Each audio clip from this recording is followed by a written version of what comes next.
अच्छा बेटा, तो हम ये देख रहे थे कि ये हम 32 से अब दोबारा से स्टार्ट कर, ये पेज नंबर 32 पे ये इफ़ और एल्स स्टेटमेंट को हम देख रहे थे यहाँ पर। तो अब ये देखिए, ये क्वेश्चन दिया हुआ है, इसका आउटपुट आपसे पूछ रहे हैं कि क्या होगा। देखिए भाई, मेन दिया हुआ है, इंटीजर आपको दिया जा रहा है, इंटीजर आई, जो कि किसके बराबर है, 4 के बराबर दे रहे हैं एक इंटीजर, और दूसरे z की वैल्यू किसके बराबर दे रहे हैं, एक 4 के बराबर है और दूसरा क्या है, z के बराबर। यानी कि ये दो इंटीजर दिए गए, एक इंटीजर i है और एक इंटीजर z है। तो i और z की वैल्यू 4 और 12 है। अब आगे क्या कह रहे हैं कि i is equal to 5, i की वैल्यू किसके बराबर हो, 5 के, एंड और क्या हो, z इज़ ग्रेटर देन 5। देखिए i की वैल्यू क्या, 5 के। अब ये एंड ऑपरेटर है, जब हम एंड ऑपरेटर यूज़ करते हैं तो ये ट्रू उस वक्त होगा, ये ट्रू उस वक्त कहलाएगा जब बोथ कंडीशंस दोनों क्या हों, जब ये वाली हिस्सा भी ट्रू आए और ये वाला हिस्सा भी क्या जाए, ट्रू जाए।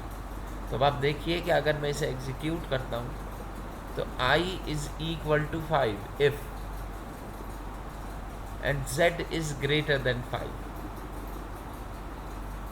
अब देखें यहाँ पे इक्वल टू लिख रहा है, तो i इज़ इक्वल टू 5 का मतलब क्या है, ये तो i 4 के बराबर है।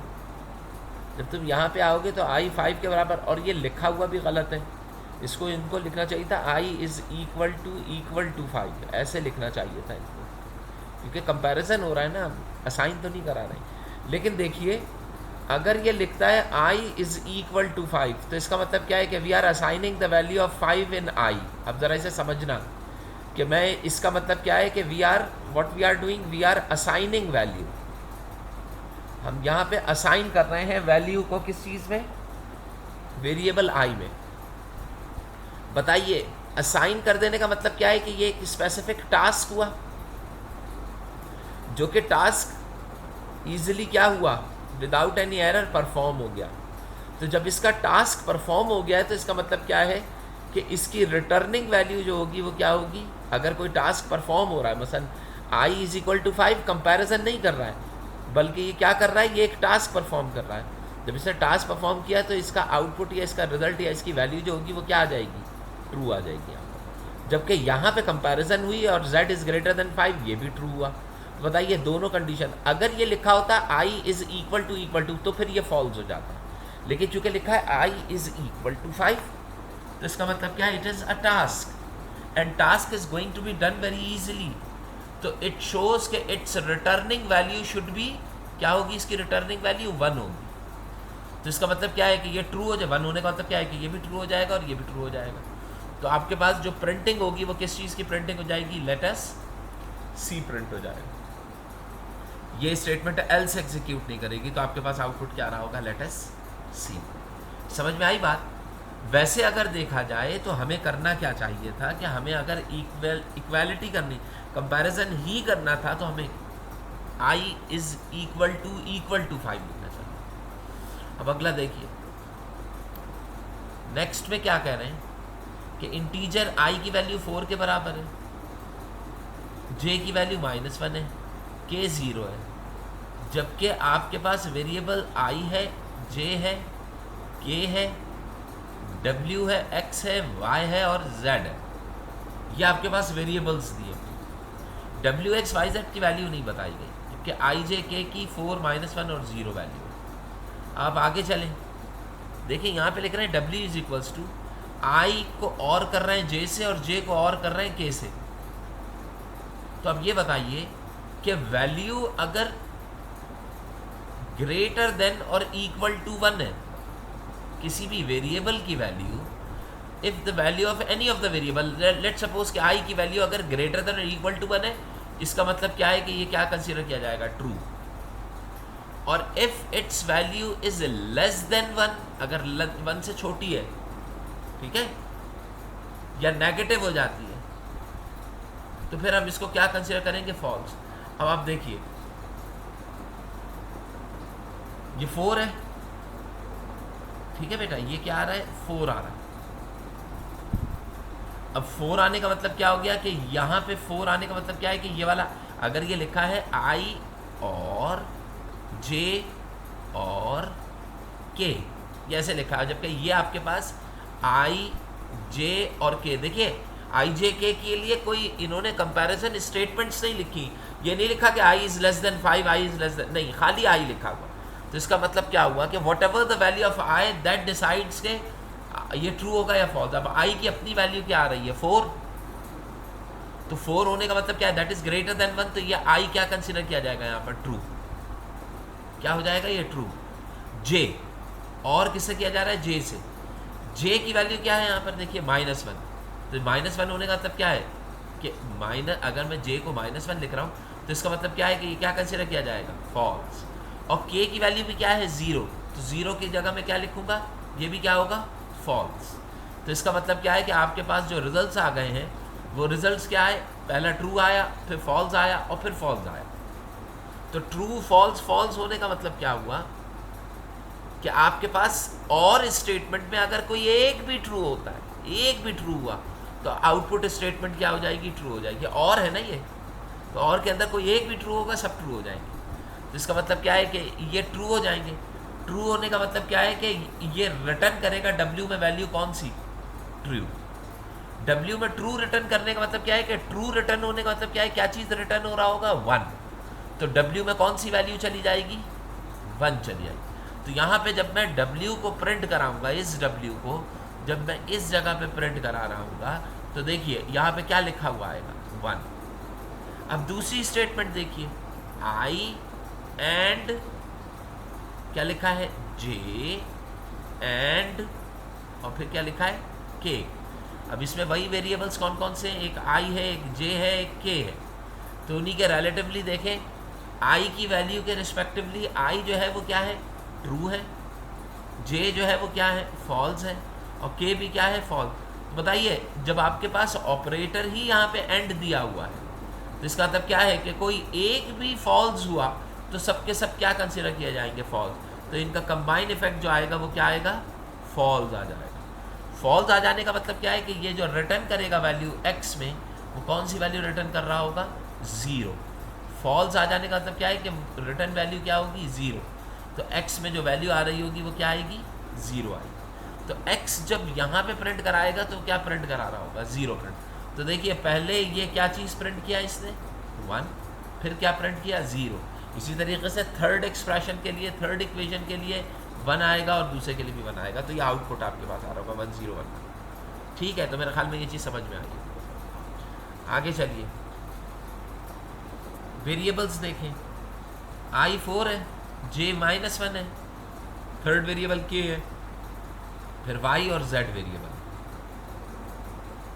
इसकी वैल्यू 4 है, इसकी -1 है, इसकी 0 है, और वाई और जेड की वैल्यू इन्होंने नहीं दी है।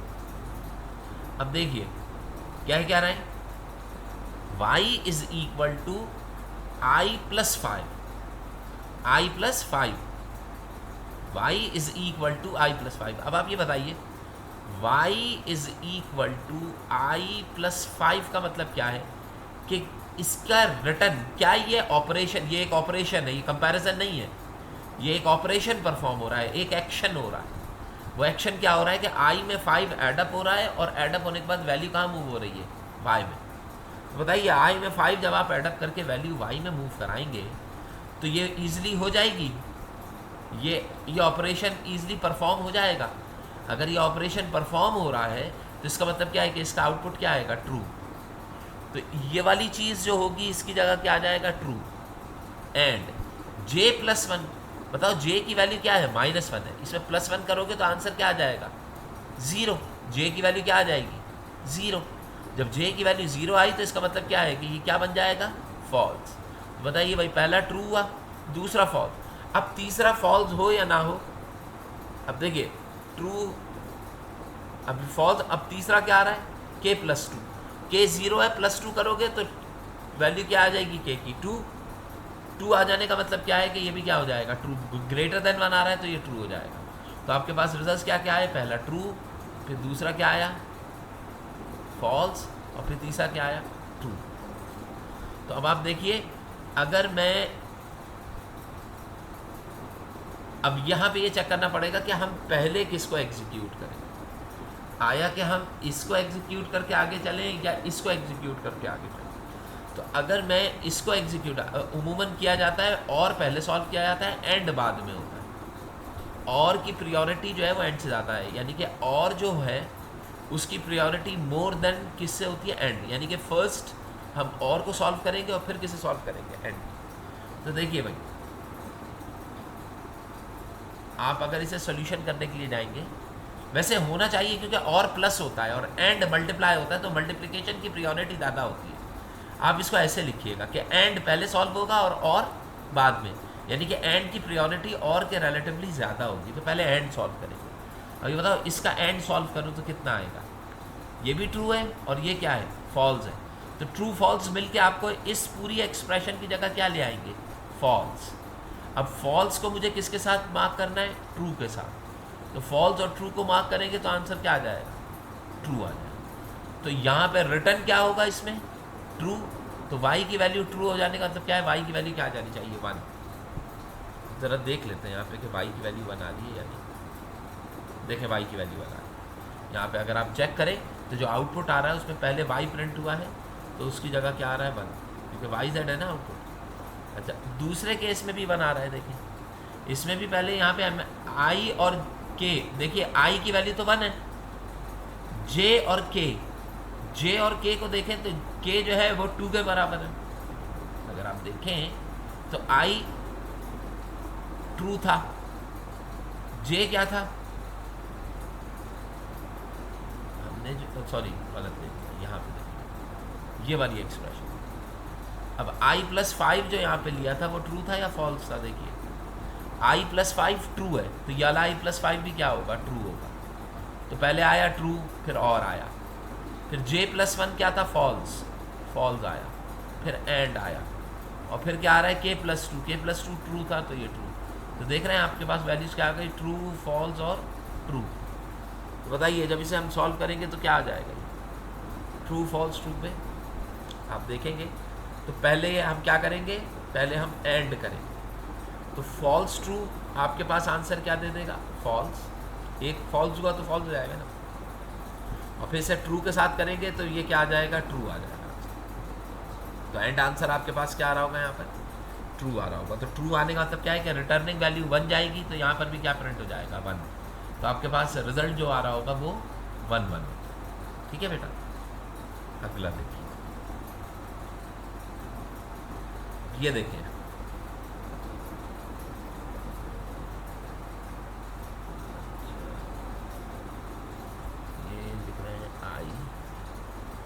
ये सिंगल दे रहे हैं, ये बिटवाइज है, ये रहने दीजिएगा। ये क्वेश्चन आपके कोर्स से रिलेटेड नहीं है। सिंगल जो होता है वो बिटवाइज कंपैरिजन होती है। अब यहाँ पे देखिए, ये चीज़ आपको समझ में आएगी। देखें, आपने बताया ना प्रोग्राम में कोई एरर है या नहीं है, या इसका आउटपुट क्या होगा ये बता दें। देखें भाई, 2 वेरिएबल है, एक I है और एक J है, और इनकी वैल्यूज़ क्या क्या हैं, एक 2 है और एक क्या है, 5 है। अब पहले इसने I को कंपेयर कराया, जब जिसने I को 2 से कंपेयर करा रहा है और J को 5 से कंपेयर करा रहा है, तो बताइए ये वाली वैल्यू I = 2 कंपेरिजन ट्रू है, और J = 5, ये भी क्या है, ट्रू। तो एंड के लिए इस पूरे एक्सप्रेशन की वैल्यू क्या आएगी, ट्रू। तो ये नीचे आएगा और इसको प्रिंट कराएगा, सेटिस्फाइड एट लास्ट। तो आपके पास आउटपुट क्या आएगा, ये वाला सेंटेंस आ रहा होगा, सेटिस्फाइड एट लास्ट, और यहाँ पे एंड हो रहा होगा। सही, तो इसमें किसी भी किस्म का कोई एरर नहीं है। आगे चलिए, अब देखें, इसने वेरिएबल लिया है एक कोड नाम का और एक वेरिएबल लिया है फ्लैग नाम का, 2 इंटीजर टाइप वेरिएबल। अब ये मुझे बताइए,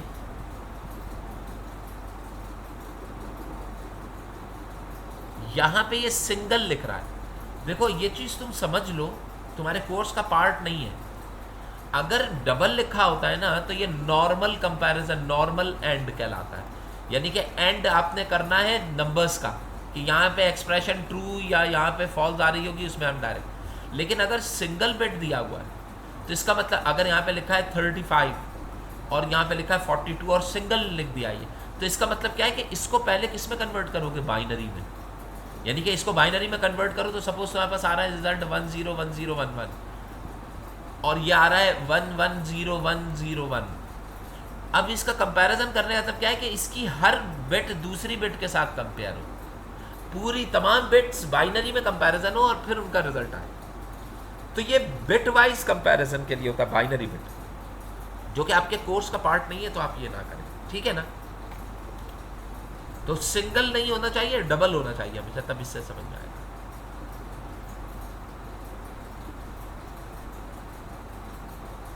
अच्छा भाई, अब यहां पे देखो, इफ एक वेरिएबल स्पाई आया, एक वेरिएबल आया पासवर्ड। स्पाई की वैल्यू क्या है, देखिए ये कैरेक्टर है दोनों, स्पाई की वैल्यू ए आई है और पासवर्ड की वैल्यू क्या आई है, जेड आई।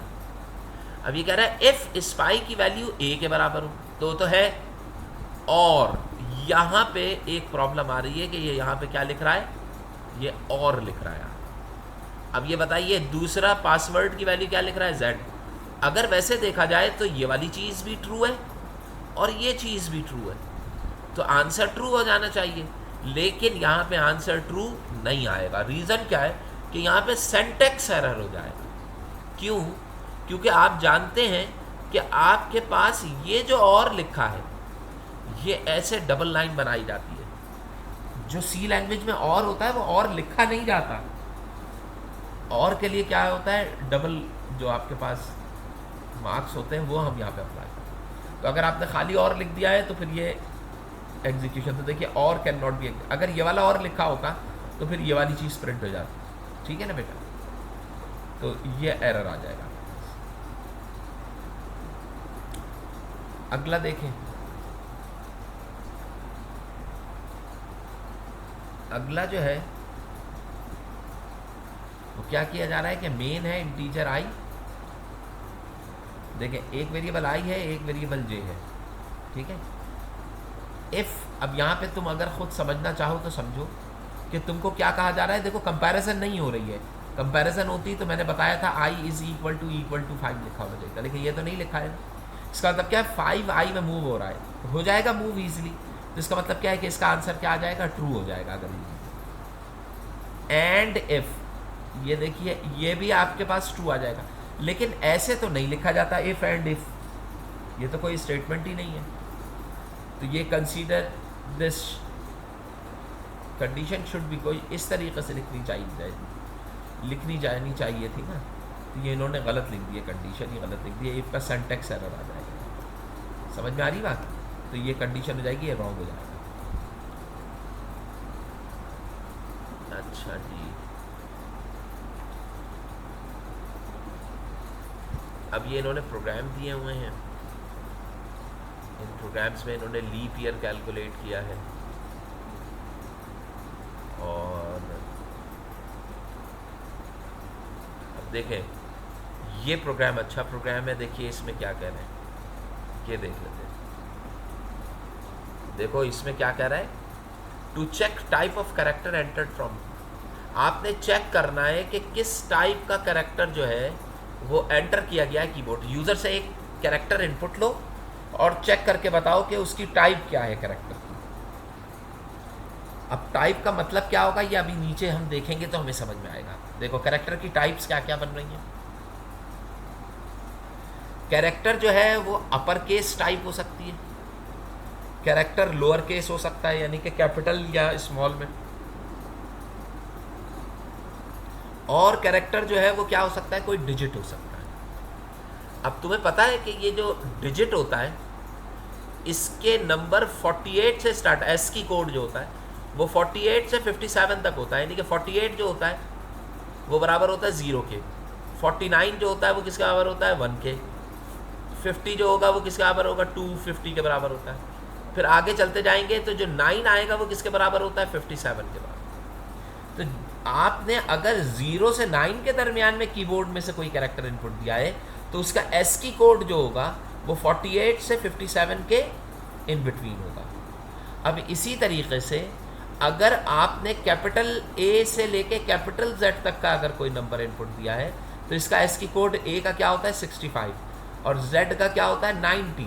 तो अगर 65 से 90 के दरमियान में अगर कोई कोड आ रहा है तो इसका मतलब क्या है कि इनपुट कैरेक्टर जो होगा वो कौन सा होगा, कैपिटलाइज्ड होगा, कैपिटल में होगा, क्योंकि ये वाले कैरेक्टर्स जो होते हैं ये कैपिटल अपर केस के अंदर होते हैं। इसी तरीके से लोअर केस के जो कैरेक्टर्स स्टार्ट होते हैं वो 97 से स्टार्ट होके कहाँ पे एंड होते हैं, 122। जो small A B C D होती है, स्मॉल ए का कैरेक्टर 97 के, स्मॉल बी 98 के, और इसी तरीके से 122 जो होगा वो स्मॉल जेड के बराबर है। तो ये आपको कैरेक्टर की एस की वैल्यूज़ पता है, सारी एस की वैल्यूज़। अब देखो कर क्या रहा है ये इसके अंदर, पहले इसने यूज़र से एक कैरेक्टर कीबोर्ड के थ्रू क्या किया, इनपुट लिया, और उसको कहाँ मूव करा दिया, सी एच में। सी एच जो है कैरेक्टर टाइप वेरिएबल था, अगर आप ऊपर देखें तो आपके पास ये कैरेक्टर वेरिएबल सी एच है। अब आपके पास सी एच के अंदर अब यूज़र ने कोई भी नंबर इनपुट दिया, सपोज यूज़र ने इनपुट दिया कैपिटल सी। कैपिटल सी का मतलब क्या है कि कैपिटल ए 65, कैपिटल बी 66 और कैपिटल सी 67। इसका एस की वैल्यू क्या होगी, एस की वैल्यू जो होती है एस की, वो वैल्यू क्या होगी 67।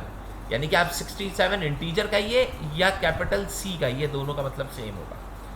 अब कैपिटल सी जो है वो किस में चला गया, इसके अंदर आ गया।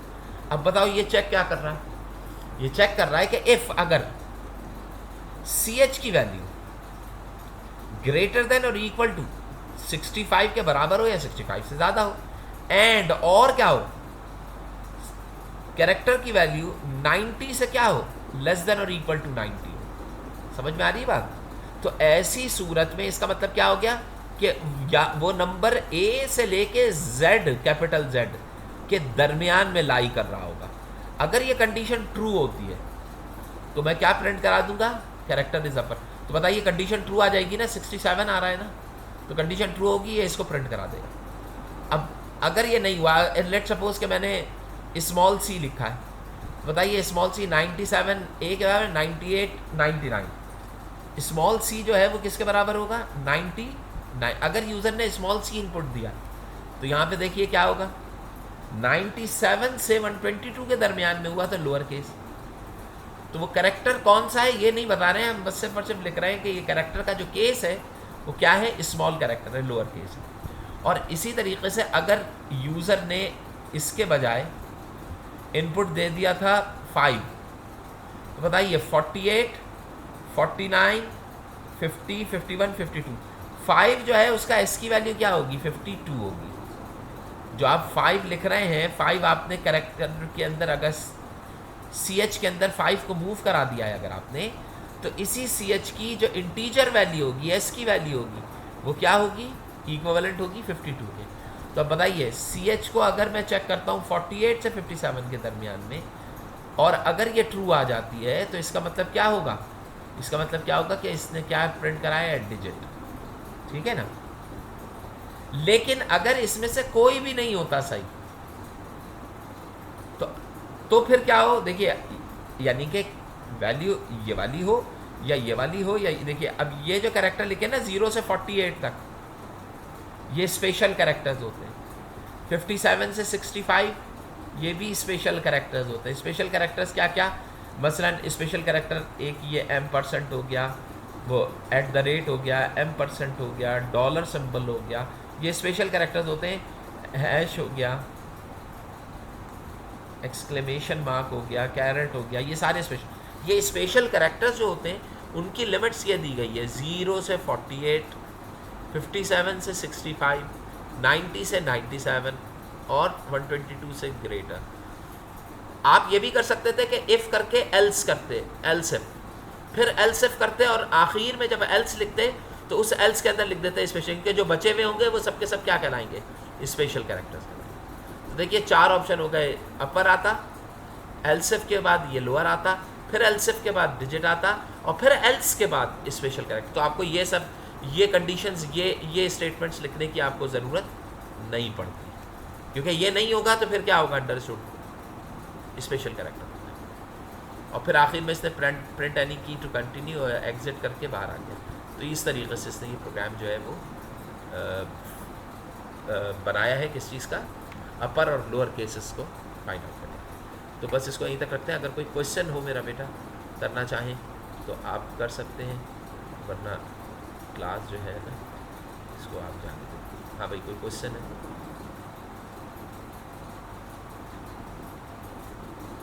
कोई क्वेश्चन हो तो कर लीजिए बेटा। हाँ कहिए, कहिए गुलाम। सर ये पीडीएफ सर ये फाइल मिल सकती है सर? बिल्कुल मिल सकती है, मैं आज शेयर करा देता हूँ। Okay sir. मैं आज का व्हाट्सएप पर शेयर करा देता जी सर। हूँ, ठीक है। अच्छा, थैंक यू सर। अरहम है अभी है हमारे साथ? बेटा अरहम है अभी? हाँ अरहम है बेटा। अरहम आवाज़ आ रही है आपको? अरहम सुन पा रहे हैं आप?